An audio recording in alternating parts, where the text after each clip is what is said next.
తమ్ముడు అందరు అక్కలకి గిఫ్ట్లు కొన్నా అని బిల్లపిస్తున్నాడు కదా.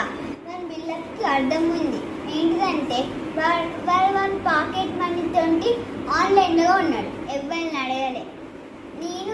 నేను నా పాకెట్ మనీతోటి చూడండి మంచి రాఖీలు కొన్నా, బ్రోస్ అందరికి మంచి మంచి రాఖీలు కొన్నా.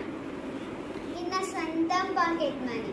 ఇప్పుడు ఆన్లైన్లో కొంటే నేను ఆఫ్లైన్లో కొన్నా, నాకు నచ్చినాయి అని వాళ్ళకి తెచ్చిన. వాళ్ళు ఆర్డర్ పెట్టారు, ఎట్లనన్నా రాని అక్క గిఫ్ట్ ఇద్దామని ఆర్డర్ పెట్టారు. కానీ నేను మా బ్రోస్కి మంచిగా చేతులకి మంచిగా ఉండాలని రోజ్ ఫ్లవర్స్ వచ్చినాయి కొన్నా.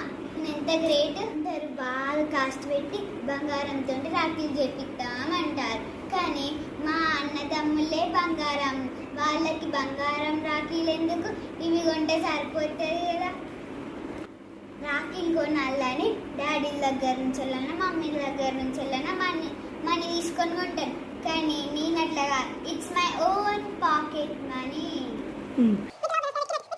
With love brothers.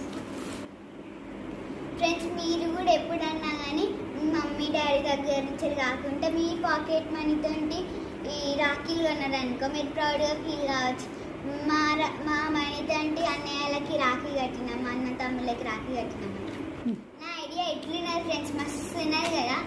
ఇంకొక విషయం ఫ్రెండ్స్, మీరు రాఖీలు కట్టాలని ఎక్కువ డబ్బులు కట్నాలు తీసుకోకండి.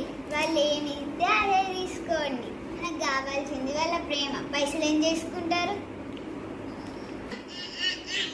అట్లాని గిఫ్ట్ తీసుకోకుంటుండకండి. గిఫ్ట్ మాత్రం గిఫ్ట్ లెక్కనే తీసుకోవాలి, పైసలతో తీసుకోవద్దు.